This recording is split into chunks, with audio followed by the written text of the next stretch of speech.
नमस्कार, स्वागत है आपका हिमाचल के कर्मचारियों के number 1 YouTube channel DJ Himachal में। आइए बात करते हैं आज के लेटेस्ट अपडेट की। लेकिन अगर आपने अभी तक हमारे चैनल को सब्सक्राइब नहीं किया है तो ज़रूर कर लें और लेटेस्ट नोटिफिकेशंस और अपडेट के लिए आप बेल आइकन को भी ज़रूर प्रेस करें।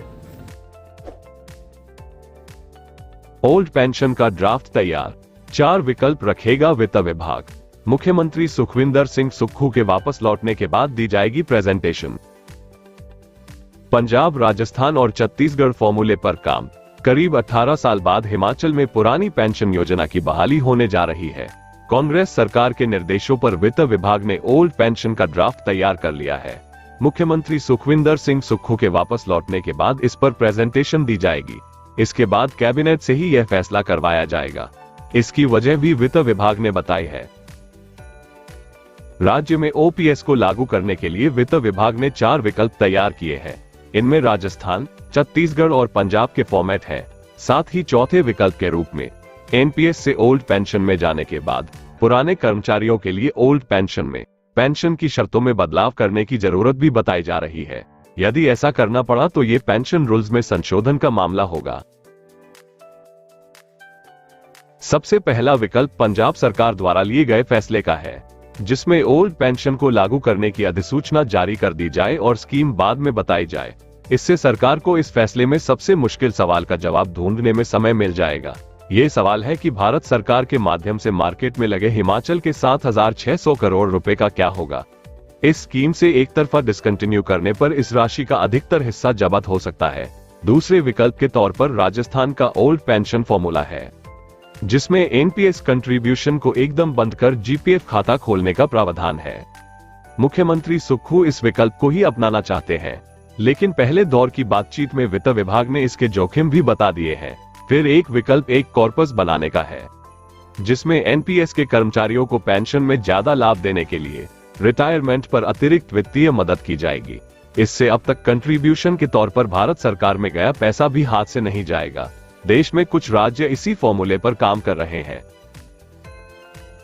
एक विकल्प ये भी है कि यदि एनपीएस को ओल्ड पेंशन में लेना है तो ओल्ड पेंशन के लिए 10 साल सेवा की अनिवार्य शर्त का क्या होगा।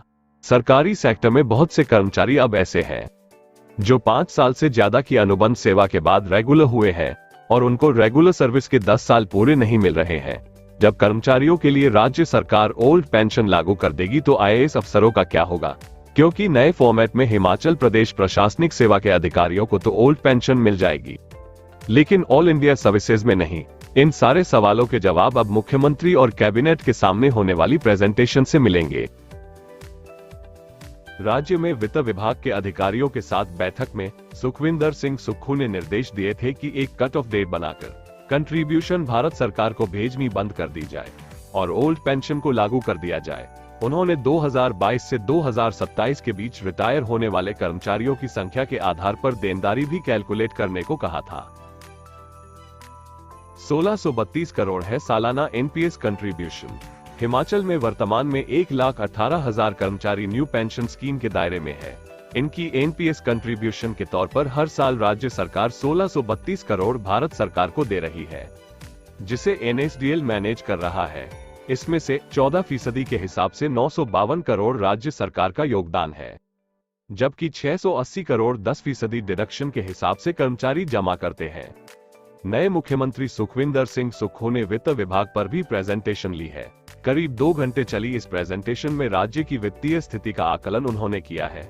इसके बाद वो दिल्ली गए थे, जहां वो प्रधानमंत्री नरेंद्र मोदी जी से मिलने वाले थे, लेकिन वहां वो कोरोना पॉजिटिव हो गए और अब पेंशन बहाली का फैसला भी आगे चला गया है।